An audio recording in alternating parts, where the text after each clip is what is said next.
Sesungguhnya Fir'aun telah berbuat sewenang-wenang di muka bumi dan menjadikan penduduknya berpecah belah. Dia bertindak semena-mena, lalim, melampaui batas, lebih mementingkan kehidupan dunia dan berpaling dari ketaatan Rob yang Maha Tinggi. Fir'aun memecah menjadi banyak sekali golongan dan kelompok dan menindas sebagian di antara mereka.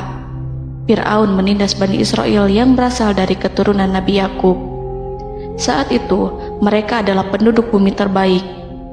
Mereka berada di bawah kuasa Raja Tiran yang zalim, yang memperbudak dan mempekerjakan mereka untuk pekerjaan-pekerjaan hina. Ada banyak faktor yang melatar belakangi perbuatan raja tersebut. Selain karena kebencian, ada juga faktor ramalan yang beredar pada saat itu. Bani Israel mengalami siksaan dan penyiksaan yang tak terkira.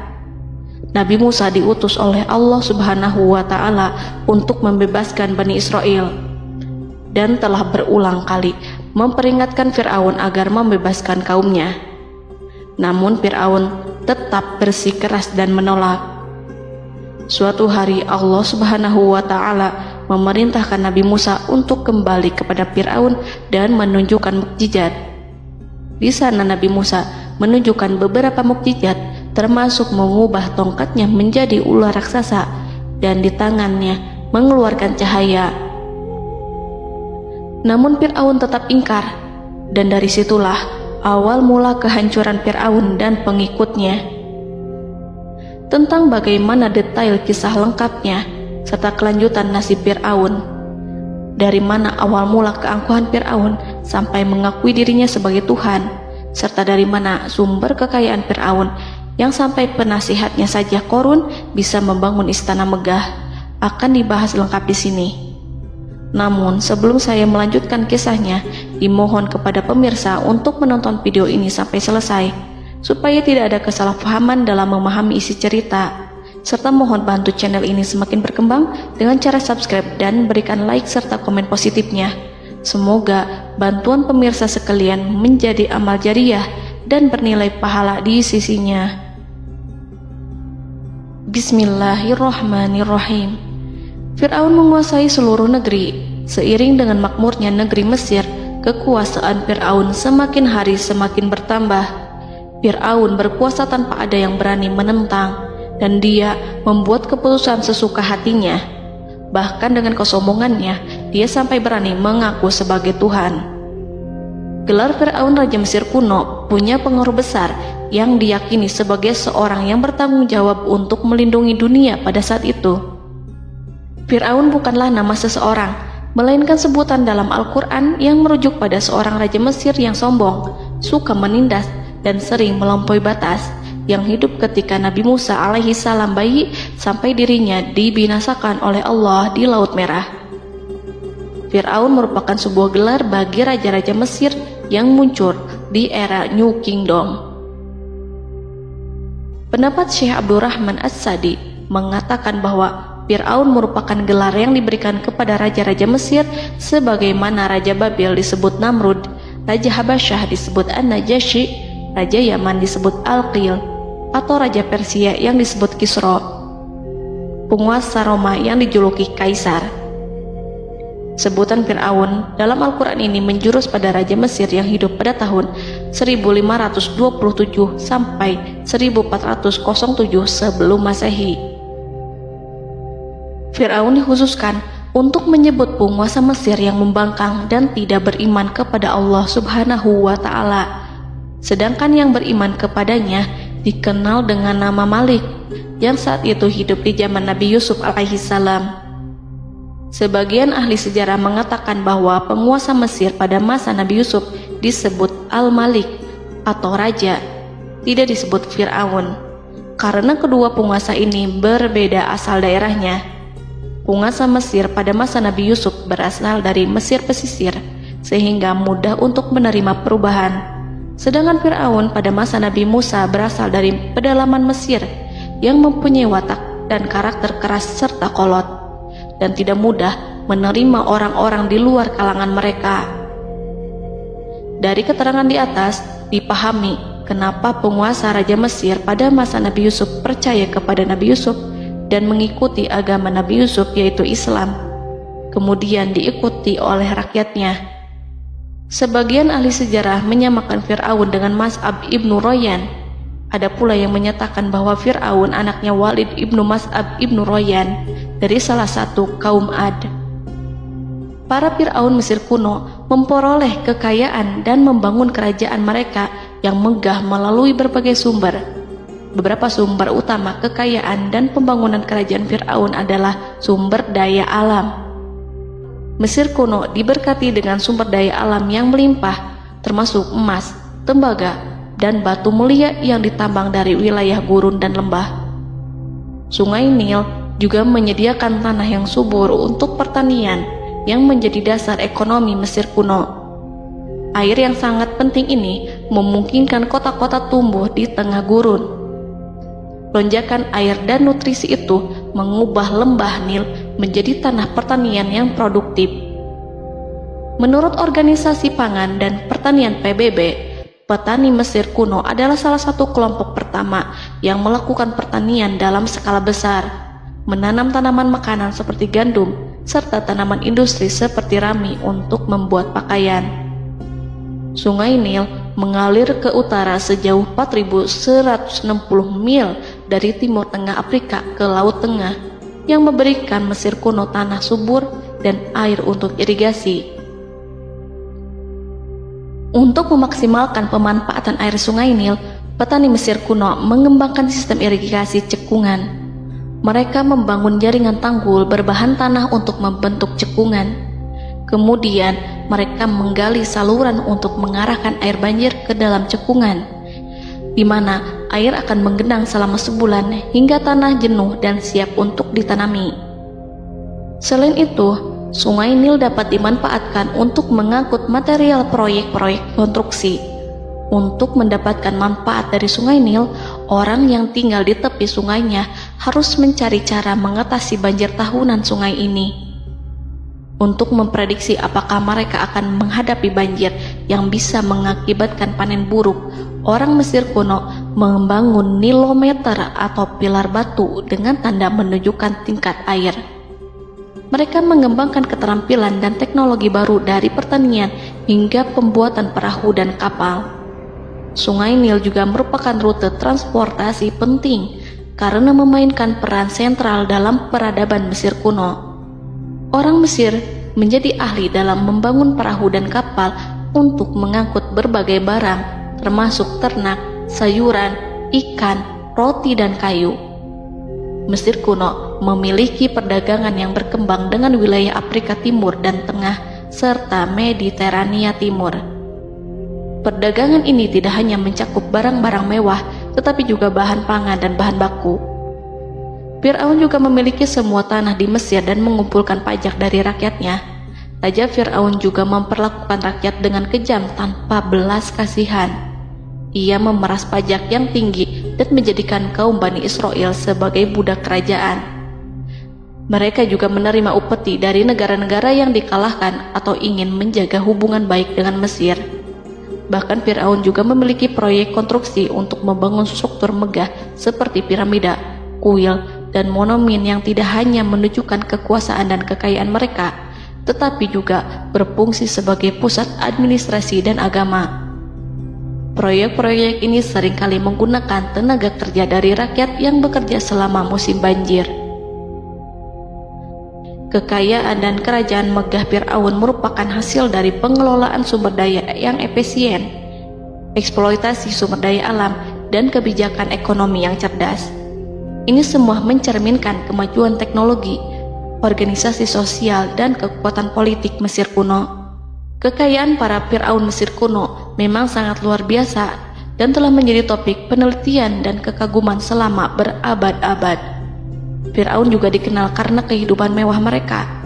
Sebagai penguasa Mesir kuno, Fir'aun hidup dengan kekayaan dan kemewahan yang hampir tak terbayangkan, yang mencerminkan kekuasaan dan status mereka. Mereka menghiasi diri mereka dengan aksesoris yang rumit dan gemerlap, serta mengenakan simbol otoritas dan kekuasaan tradisional. Dan Allah memberikan kepada Fir'aun berupa istidratuhul afiyah, yakni hidup sekian lama tanpa pernah merasakan sakit. Allah Subhanahu wa Ta'ala mengaruniai Fir'aun untuk bisa hidup selama 400 tahun tanpa sakit. Tentu, hal tersebut sudah menjadi kehendak Allah Subhanahu wa Ta'ala, maka tidak ada satupun manusia yang bisa menghalangi, bahkan bagi seorang Fir'aun sekalipun yang terkenal dengan kezalimannya. Namun dengan karunia-Nya yang diberikan Allah tersebut bukannya menjadikan Fir'aun sebagai manusia yang bersyukur, tetapi malah membangkitkan kesombongan dan kesesataannya. Dan puncak kesombongan Fir'aun juga dicatat Al-Quran sebagai penguasa tangan besi dan manusia yang pernah mengaku Tuhan. Aku adalah Tuhan kalian yang maha tinggi. Quran Surat An-Najiat ayat 24. Fir'aun hidup selama 446 tahun. Selama hidupnya, Fir'aun memiliki tubuh yang sehat dan bugar tanpa pernah mengalami sakit, meski hanya berupa pusing atau flu sekalipun. Fir'aun bahkan tidak pernah merasakan kelelahan. Fir'aun tidak pernah merasakan perihnya lapar, kerongkongannya tidak pernah tersentuh panasnya dahaga. Seandainya dalam semalam saja Fir'aun dilanda sakit berupa pusing atau demam, maka ia akan sibuk untuk mengurus dirinya sendiri dan tidak berpikiran untuk mengaku bahwa ia adalah Tuhan. Hal ini pun dijelaskan dalam kitab Ihya Ulumuddin Al-Qut Al-Qulub oleh Imam Al-Ghazali. Sesungguhnya yang menyebabkan Fir'aun sampai berani mengatakan, "Aku adalah Tuhan kalian yang maha tinggi," hal ini disebabkan karena ia mengalami masa sehat dalam hidupnya yang begitu lama. Kekejaman Raja Fir'aun diikuti dengan kesombongannya. Ia enggan bersyukur atas kemakmuran yang dianugerahkan Allah Subhanahu wa Ta'ala. Ia justru menjadikan negeri Mesir penuh dengan kemusyrikan. Sungguh, dia Fir'aun termasuk orang-orang yang berbuat kerusakan, dan kami hendak memberi karunia kepada orang-orang tertindas di bumi, dan hendak menjadikan mereka pemimpin dan menjadikan mereka orang-orang yang mewarisi bumi.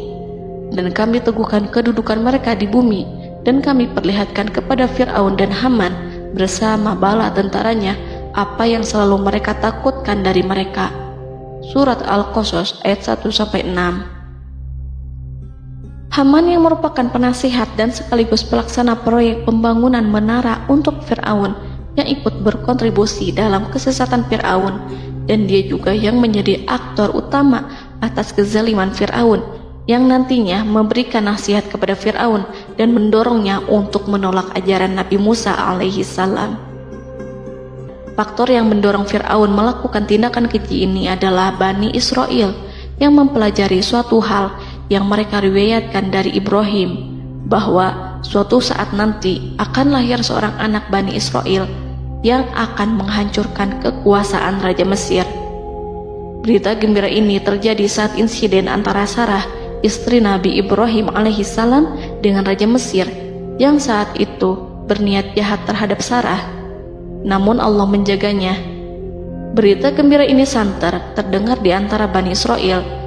Kaum Kipti juga membicarakan berita ini, hingga sampailah juga ke telinga Fir'aun. Sebagian amir dan orang-orang dekat Fir'aun menyampaikan hal itu kepadanya saat tengah berbincang pada malam hari. Waktu itu Fir'aun langsung menginstruksikan untuk membunuh seluruh anak laki-laki Bani Israel untuk mengantisipasi kelahiran anak yang dimaksud. Tapi apa boleh buat, kewaspadaan sama sekali tidak bisa menghindari takdir.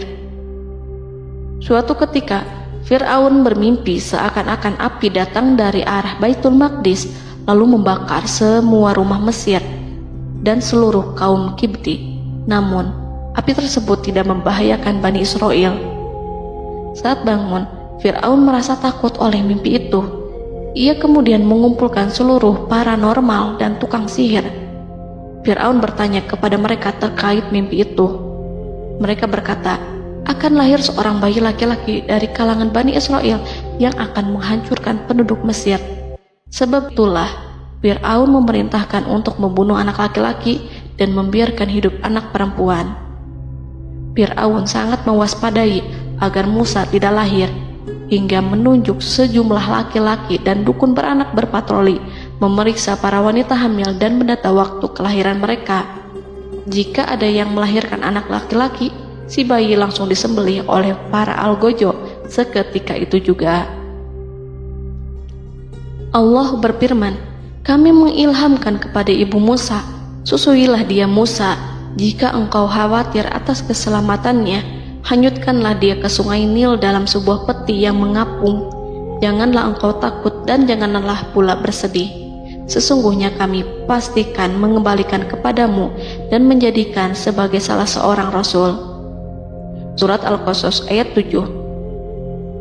Pada saat itu, ibu Musa yang bernama Ayarika, ada juga yang menyebut Ayah Zakat, merasakan kesedihan yang amat dalam dan sudah mengantisipasi sejak pertama kali mengandung Musa. Kehamilan yang ini memang tidak terlihat. Harun lahir pada tahun ketika hukuman mati bagi lelaki tidak berlaku, sementara Musa lahir pada tahun di mana bayi laki-laki harus dibunuh. Saat melahirkan, ibunya mendapat ilham agar Musa kecil diletakkan di dalam peti yang diikat dengan tali. Rumahnya tepat di hulu sungai Nil. Ia menyusui Musa, kemudian ketika khawatir pada seseorang, ia meletakkan Musa di peti itu, lalu dilepaskannya ke lautan, sementara talinya tetap dipegang. Setelah semua orang pergi, ia tarik kembali peti itu. Namun suatu hari, ibu Musa melepaskan peti itu, tetapi dia lupa tidak mengikatnya dengan tali, sehingga peti berisi Musa kecil itu hanyut bersama aliran sungai Nil hingga melintas tepat di depan istana Fir'aun. Selir-selir Fir'aun itu memungut peti dalam kondisi tertutup rapat. Mereka tidak berani membukanya. Peti itu kemudian diletakkan di depan istri Fir'aun, Asiyah binti Muzahim. Ada pendapat yang mengatakan bahwa Asiyah berasal dari Bani Israel dari keturunan Musa. Saat membuka penutup peti dan menyingkap tirai penutupnya, Asiyah melihat wajah Musa kecil memancarkan sinar-sinar nubuah kemuliaan. Begitu melihatnya, Asiyah langsung jatuh hati dan sangat mencintainya. Saat Fir'aun tiba, ia berseru, "Apa ini?" Kemudian ia memerintahkan untuk menyembelihnya, tetapi sang istri meminta agar bayi tersebut diberikan kepadanya. Sang istri berkata, "Dia adalah penyejuk mata hati bagiku dan bagimu." Fir'aun menimpali, "Iya, bagimu, tapi bagiku tidak. Aku tidak memerlukan bayi itu." Petaka memang selaras dengan tutur kata. Kata-kata istri Fir'aun, mudah-mudahan dia bermanfaat kepada kita. Allah memberikan manfaat yang ia harapkan. Di dunia, Allah memberikan hidayah padanya melalui sosok Musa, dan di akhirat, Allah menempatkan dia di surganya karena Musa. Atau kita ambil dia menjadi anak. Keduanya pun mengadopsi Musa karena mereka berdua tidak punya anak. Perkataan Asiyah ini diabadikan dalam Al-Quran surat Al-Qasas ayat 9. Dan berkatalah istri Fir'aun, "Ia adalah penyejuk mata hati bagiku dan bagimu. Janganlah kamu membunuhnya. Mudah-mudahan ia bermanfaat kepada kita atau kita ambil ia menjadi anak." Sedangkan mereka tidak menyadari. Dalam ayat ini Allah Subhanahu wa Ta'ala berfirman yang artinya, sedangkan mereka tidak menyadarinya. Ibnu Katsir menjelaskan maksud dari ayat ini, mereka tidak mengetahui apa yang dikehendaki Allah, bahwa di tangan anak itulah terjadinya kehancuran masa depan Fir'aun dan bala tentaranya. Mereka tidak mengetahui hukuman besar Allah yang dikehendaki terhadap Fir'aun dan pasukannya. Mereka tidak tahu bahwa Allah menakdirkan mereka untuk memungutnya. Saat Musa tinggal di kediaman Fir'aun, pihak keluarga ingin menyusuinya. Namun Musa tidak mau menerima susu wanita manapun. Ia juga tidak mau makan, hingga mereka dibuat bingung karenanya. Mereka berusaha sebisanya untuk memberi Musa makan, namun Musa tidak mau. Seperti yang Allah sampaikan dalam surat Al-Qasas ayat 12. Dan kami cegah dia Musa menyusu kepada perempuan-perempuan yang menyusuinya sebelum itu. Mereka kemudian mengirim Musa bersama para dukun beranak dan sejumlah wanita ke pasar. Mungkin Musa mau menyusu pada seorang wanita di sana. Saat semua orang berdiri di hadapan Musa, saudari Musa melihatnya. Ia tak memperlihatkan sikap seakan-akan mengenal bayi yang sebenarnya adalah adiknya. Mereka kemudian pergi bersama saudari Musa itu ke kediaman Musa. Musa kecil kemudian digendong ibunya untuk menyusui bayi itu. Bayi yang tidak lain adalah anaknya sendiri, langsung menyusu dengan lahap. Melihat hal itu, mereka merasa sangat puas dan gembira. Mereka pun melaporkan peristiwa yang sangat menggembirakan itu kepada Asia. Asia meminta agar perempuan yang tidak lain adalah ibunya Musa itu untuk menetap bersamanya dan memohon kebaikan serta kesediaannya. Namun, perempuan itu menolaknya seraya berkata, "Sesungguhnya aku mempunyai suami dan anak-anak yang tidak bisa aku tinggalkan. Akan tetapi, aku siap melakukan jika bayi itu dibawa kepadaku ke rumahku." Akhirnya Asia mengutus ajudan kerajaan untuk menyerahkan bayi itu kepada ibunya Musa untuk disusui secara rutin. Asia kemudian memberikan berbagai macam fasilitas kepada ibu Musa berupa biaya nafkah sehari-hari, pakaian-pakaian bagus, dan beberapa hadiah istimewa yang lainnya sebagai kompensasi upah menyusui bayi itu. Akhirnya Musa kecil kembali ke pangkuan ibunya dan berada di bawah asuhannya. Allah telah menyatukan kembali bayi yang bernama Musa itu dengan ibunya sendiri. Fir'aun tidak akan menyangka jika Allah telah mempersiapkan sesuatu yang besar lewat kehadiran Musa kecil di kerajaannya. Sang Raja bengis lagi terpedaya oleh banyaknya pasukan yang dimiliki, kekuasaan, dan luasnya kerajaan yang maha agung yang tak terkalahkan dan takdirnya tak bisa ditentang. Allah telah memutuskan bahwa bayi itu yang dia dan pengikutnya waspadai keberadaannya itu hingga dengan bengis membunuh banyak sekali nyawa yang tak terhitung jumlahnya. Padahal anak tersebut justru tumbuh dewasa di kediamannya, di atas kasurnya, memakan makanannya, dan meminum yang ada di rumahnya. Fir'aun sendiri justru mengadopsi dan merawat serta mengasuhnya tanpa menyadari rahasia besar di balik itu.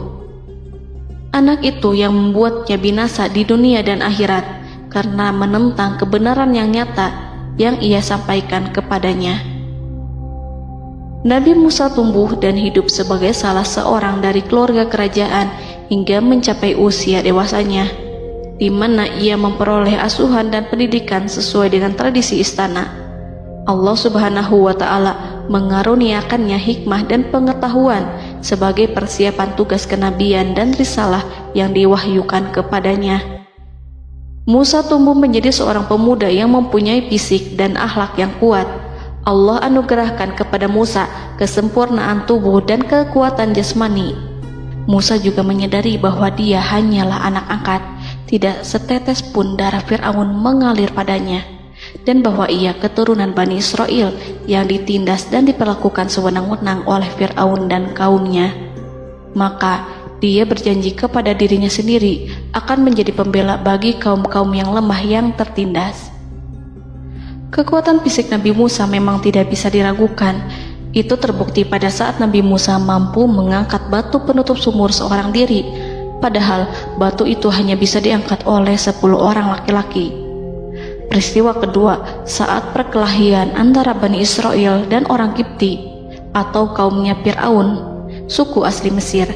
Saat orang Israel meminta pertolongan kepada Musa untuk mengalahkan orang Kipti, Musa menghampiri orang Kipti tersebut. Dengan tangan terkepal, Musa meninju orang Kipti dan matilah musuhnya itu. Orang Kipti hanya mati karena pukulan itu. Musa tidak sengaja dan tidak bermaksud untuk membunuh orang Kipti. Musa hanya berniat membuatnya jera. Dan karena peristiwa itulah Nabi Musa pergi meninggalkan Mesir karena Musa takut terhadap Fir'aun dan tentaranya yang akan membunuhnya. Karena jika mereka tahu bahwa Musa membunuh orang Kipti demi membela salah seorang Bani Israel, akan membuat Fir'aun dan pengikutnya mencurigai bahwa Musa memang berasal dari Bani Israel, dan pada akhirnya akan memicu sebuah permasalahan besar. Dan pada waktu yang sudah ditentukan oleh Allah, sekitar 10 tahun Nabi Musa meninggalkan Mesir. Pada akhirnya Allah mengamanahkan dia sebagai seorang rasul. Allah anugerahkan kepadanya hikmah kenabian dan pengetahuan di usia 40 tahun. Allah perintahkan Musa kembali ke Mesir untuk menghadapi Fir'aun dan mengajak dia mengakui Tuhan semesta alam. Tugas ini penuh dengan bahaya, mungkin bisa membuat Musa kehilangan nyawa. Tetapi menuruti perintah Allah itu mutlak baginya. Ditemani oleh saudaranya Harun untuk membantunya membenarkan perkataannya. Lidah Musa cedal karena bara api yang pernah diletakkan di lidahnya saat Fir'aun hendak menguji akalnya setelah menarik jingat Fir'aun hingga berdarah. Fir'aun bermaksud untuk membunuhnya. Asia mengkhawatirkan Musa lalu berkata, dia masih kecil. Fir'aun kemudian menguji Musa dengan meletakkan buah dan bara api di hadapannya. Musa kecil hendak bermaksud meraih buah-buahan, tetapi tangannya dialihkan oleh malaikat. Lalu Musa mengambil bara api dan ia letakkan di lidahnya. Lidahnya cedal karena bara api ini. Musa meminta kepada Allah agar kekakuan yang ada di lidahnya dihilangkan sebagian, sebatas agar kata-katanya bisa dipahami, dan tidak meminta untuk dihilangkan secara total, karena para rasul hanya meminta sebatas yang diperlukan. Pergilah kamu kepada Fir'aun, karena dia benar-benar telah melampaui batas, maka berbicaralah kamu berdua kepadanya dengan kata-kata yang lemah lembut. Mudah-mudahan dia sadar atau takut. Quran Surat Toha ayat 42-43. Ini merupakan sifat santun dan kasih sayang serta rahmat Allah terhadap makhluknya, meski Allah mengetahui kekafiran dan kesewenang-wenangan dan kesombongan Fir'aun. Bersama Harun, Musa mendatangi Fir'aun setelah menemui beberapa rintangan yang lazim ketika akan menemui raja pada waktu itu. Pertemuan Musa dan Harun juga dihadiri oleh beberapa anggota pemerintahan dan penasihat. Bertanyalah Fir'aun kepada mereka berdua, siapakah kalian berdua ini? Musa menjawab, kami Musa dan Harun adalah pesuruh Allah agar kamu membebaskan Bani Israel dari perbudakan dan penindasanmu dan menyerahkan mereka kepada kami agar mereka menyembah kepada Allah dengan leluasa dan menghindari siksaanmu. Fir'aun segera mengenal Musa dan berkata kepadanya, bukankah engkau Musa yang sudah kami asuh sejak bayimu dan kami asuh dalam istana sampai usia remajamu dan mendapat pendidikan serta pengajaran yang menjadikan engkau pandai? Dan bukankah engkau yang melakukan pembunuhan terhadap diri daripada seorang dari golongan kami? Sudahkah engkau lupa terhadap itu semua dan tak ingat akan jasa kami kepadamu? Musa menjawab, bahwasannya engkau telah mengurus aku sejak kecil. Itu bukanlah jasa yang dapat kamu banggakan, karena jatuhnya aku pada tanganmu akibat dari kekejaman dan kezalimanmu tatkala engkau memerintah agar orang-orangmu menyembelih setiap bayi laki-laki yang lahir, sehingga ibuku membiarkanku mengapung di sungai Nil dan aku dipungut oleh istrimu, sehingga selamatlah aku dari pengejaranmu dan penyembelihanmu. Dan kebaikan yang engkau sebutkan itu sebanding dengan perlakuanmu terhadap sebuah suku bangsa besar, yaitu Bani Israel secara keseluruhan, karena engkau telah menindas dan menjadikan mereka budak-budak untuk melayanimu. Dan mengenai pembunuhan itu merupakan kehilafanku, lalu aku lari darimu karena aku takut kepadamu. Namun peristiwa itu merupakan rahmat dan hikmah yang terselubung bagiku, sebab dalam perantauanku setelah aku melarikan diri dari negerimu ini, Allah Subhanahu wa Ta'ala mengaruniakanku dengan hikmah ilmu dan mengutus aku sebagai rasul. Maka dalam rangka tugasku sebagai rasul, datanglah aku kepadamu atas perintah Allah untuk mengajak engkau dan kaummu untuk menyembah Allah dan meninggalkan kezaliman serta penindasanmu terhadap Bani Israel yang kau pekerjakan dan perbudak mereka untuk melakukan pekerjaan dan melayanimu. Fir'aun bertanya, siapakah Tuhan yang engkau sebut-sebut itu, hai Musa? Adakah Tuhan di atas bumi ini selain aku yang patut disembah dan dipuja? Musa menjawab, ya, yaitu Tuhanmu dan Tuhan nenek moyangmu, serta Tuhan alam semesta. Fir'aun bertanya, siapakah Tuhan alam semesta itu? Musa menjawab, ialah Tuhan langit dan bumi, dan segala yang ada di langit dan di bumi. Berkatalah Fir'aun kepada para penasehatnya dan para pembesarnya, sesungguhnya Rasul yang diutus kepada kamu ini adalah seorang yang gila. Kemudian ia balik bertanya kepada Harun dan Musa, siapakah Tuhan kamu berdua? Akulah Tuhanmu yang paling tinggi. Surat An-Najiat ayat 23-24. Dan Fir'aun berkata, wahai para pembesar kaumku, aku tidak mengetahui ada Tuhan bagimu selain aku. Quran Surat Al-Qasas ayat 38. Fir'aun menentang, padahal ia tahu bahwa ia adalah hamba yang diatur, dan Allah lah yang menciptakan dan memberi bentuk rupa. Dan mereka mengingkarinya karena kezaliman dan kesombongannya, padahal hati mereka meyakini kebenarannya. Maka perhatikanlah bagaimana kesudahan orang-orang yang berbuat kerusakan. Quran Surat An-Naml ayat 14. Fir'aun beralih memakai kekuasaan dan wibawa yang ia miliki. Fir'aun berkata, jika engkau menyembah Tuhan selain aku akan memasukkanmu ke dalam penjara. Musa berkata, apakah engkau akan melakukan itu sekalipun aku tunjukkan kepadamu suatu bukti yang nyata? Fir'aun menjawab, tunjukkanlah sesuatu yang nyata itu. Maka Musa melemparkan tongkatnya.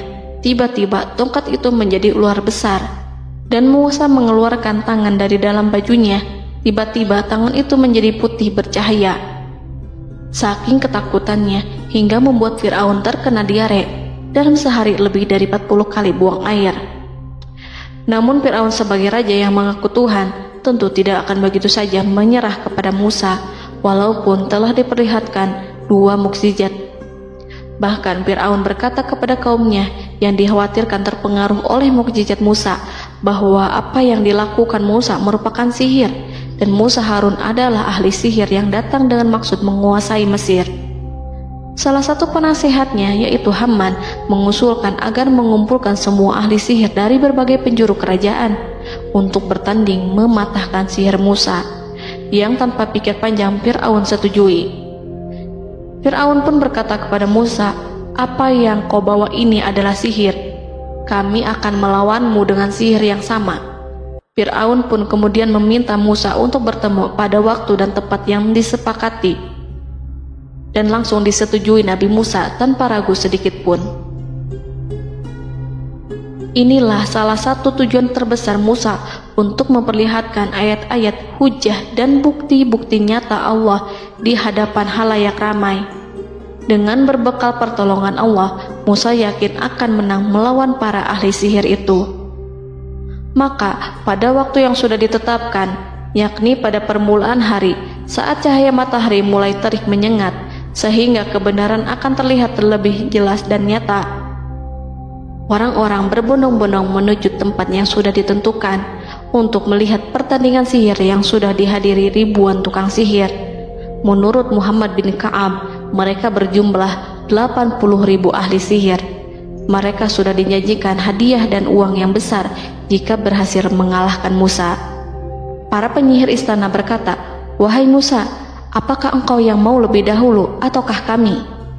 Musa menjawab, silahkan kalian lebih dahulu.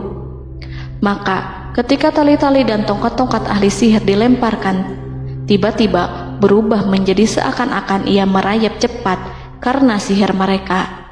Ada rasa takut yang menyelimuti hati Musa, takut jika orang-orang terkena fitnah sihir dan tipu daya mereka. Namun Allah langsung menguatkan Musa dan berkata, yang diabadikan dalam Quran Surat Toha ayat 65-69. Janganlah engkau takut, sungguh engkaulah yang unggul, dan lemparkanlah apa yang ada di tangan kananmu, niscaya ia akan membuat. Apa yang mereka buat itu hanyalah tipu daya tukang sihir belaka, dan tidak akan menang tukang sihir itu dari manapun ia datang. Saat Musa melemparkan tongkat, tongkat itu berubah menjadi ular besar yang memiliki kaki, berleher besar, dan bentuk yang menakutkan, hingga semua orang lari dan menjauh. Ular itu kemudian menelan tali-tali para tukang sihir dengan satu persatu dengan gerakan super cepat. Semua orang melihatnya dengan penuh keheranan, sementara para tukang sihir mereka tercengang dan bingung kala melihatnya. Mereka melihat sesuatu yang sama sekali tidak pernah terlintas di benaknya dan juga berada di luar bidang yang mereka kuasai.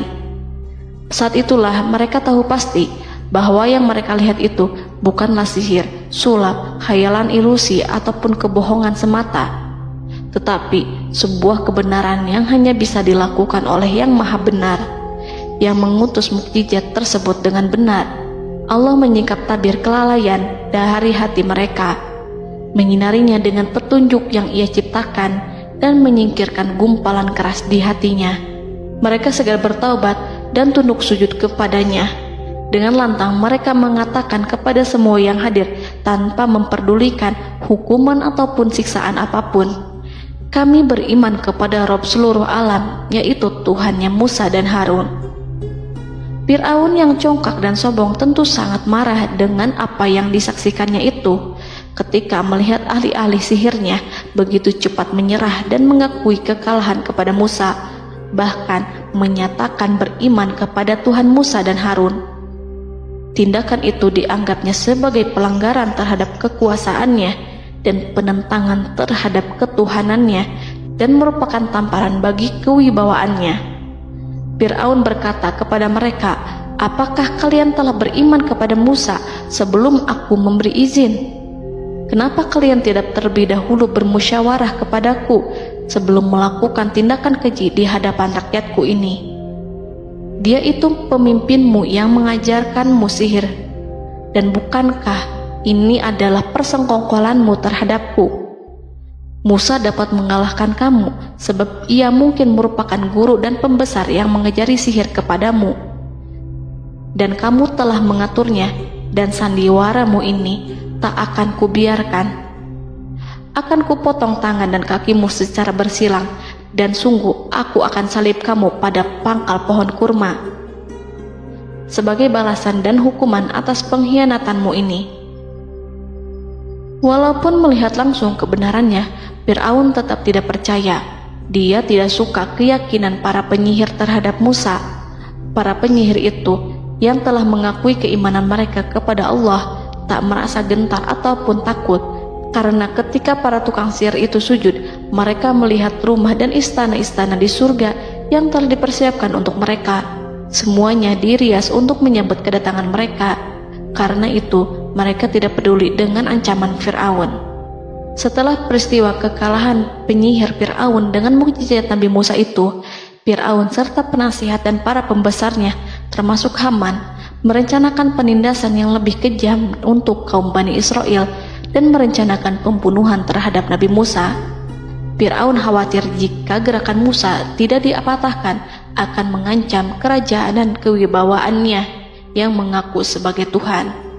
Walaupun sudah diingatkan oleh orang mukmin dari kalangan keluarga Fir'aun agar tidak membunuh Nabi Musa dan menyeru kembali menuju jalan yang benar dan mengingatkan kepada akibat yang buruk yang akan didapati nanti, namun Fir'aun dan penasihatnya tetap berada pada kesesatan. Sebagai balasannya, Allah menghukum Fir'aun dan penduduknya dengan kekeringan dan penyakit yang bertahun-tahun karena menolak Rasulnya. Mereka dilanda banjir bandang, darah yang bercampur dengan seluruh air yang ada. Setiap kali mereka akan mengambil air, baik air sumur ataupun air sungai Nil, pasti akan berubah menjadi darah segar. Serbuan belalang pun tidak bisa mereka hindari. Belalang menghinggapi tanaman hingga tak menyisakan satupun buah, daun ataupun rumput. Serangan hama dan wabah katak juga mengerumuni mereka hingga berjatuhan di makanan, wadah-wadah, sampai-sampai ketika ada yang membuka mulut untuk makan ataupun minum, pasti ada katak yang jatuh di situ. Semua hukuman itu hanya menimpa Fir'aun dan pengikutnya, sama sekali tidak menimpa Nabi Musa dan Bani Israel. Namun mereka tidak belajar ataupun berubah, mereka tetap saja kafir dan hanyut dalam kejahatan.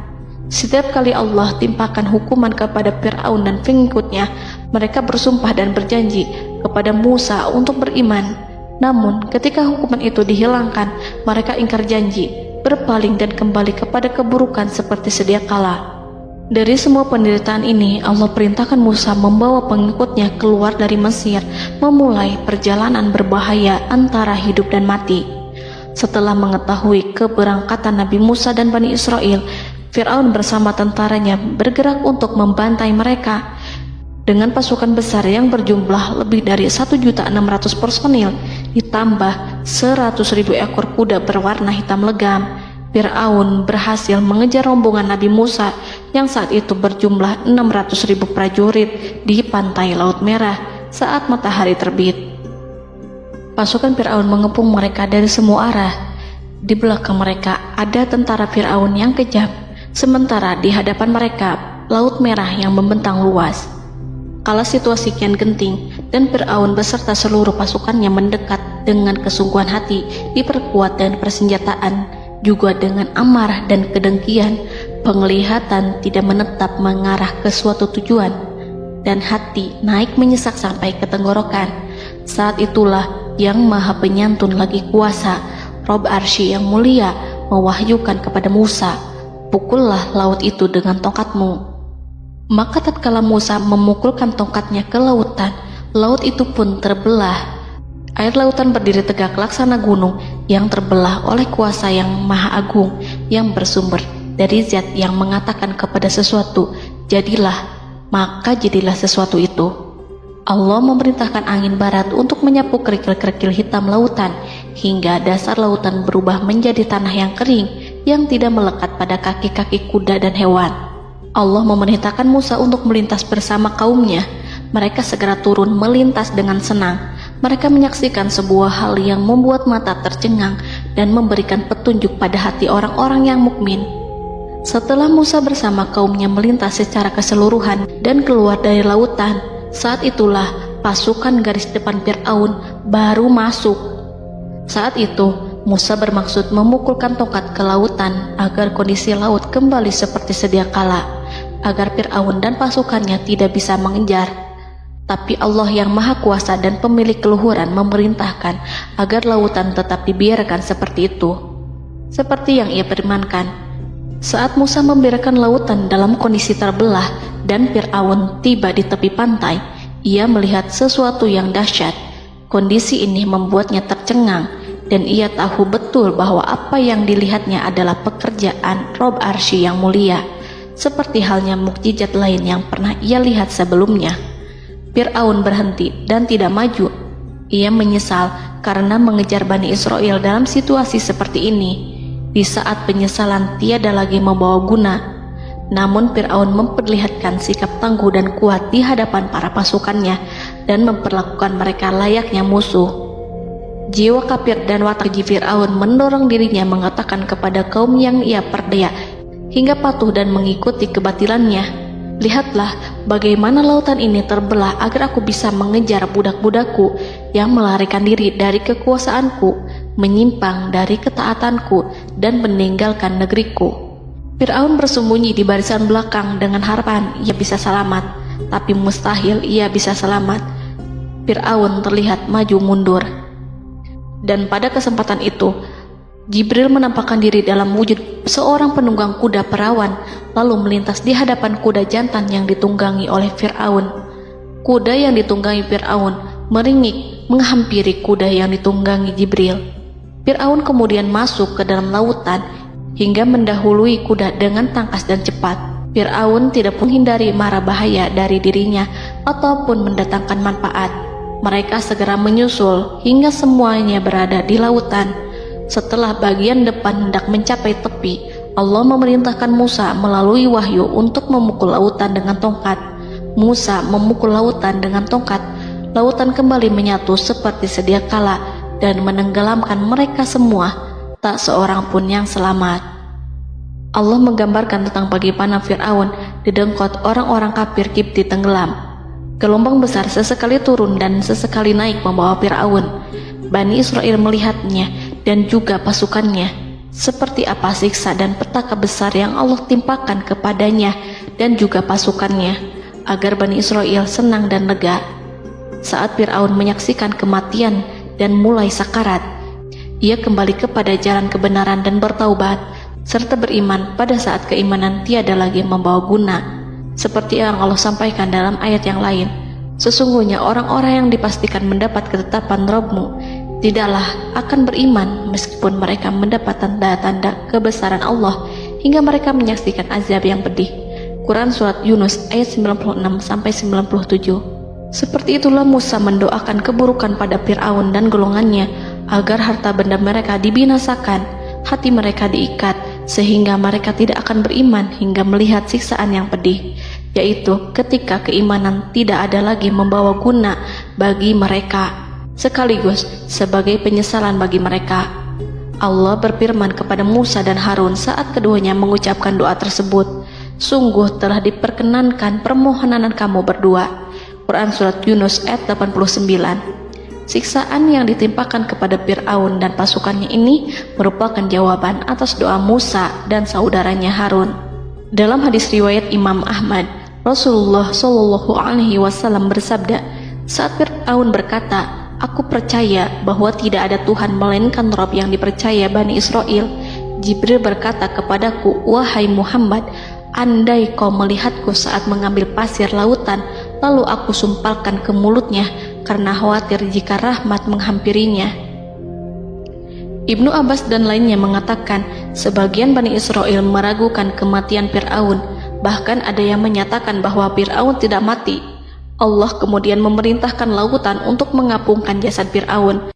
Maka pada hari ini kami selamatkan jasadmu, yaitu dengan mengenakan baju perang yang dengannya kau dikenali, agar engkau dapat menjadi pelajaran bagi orang-orang yang datang setelahmu, yaitu agar kau menjadi bukti bagi Bani Israel atas kekuasaan Allah yang membinasakan Fir'aun. Karena itu, sebagian salaf membaca, kemungkinan yang dimaksud adalah kami menyelamatkan jasadmu beserta baju perangmu agar kau menjadi pelajaran bagi orang-orang setelahmu dari kalangan Bani Israel, dan mereka tahu bahwa kau telah binasa. Wallahu a'lam.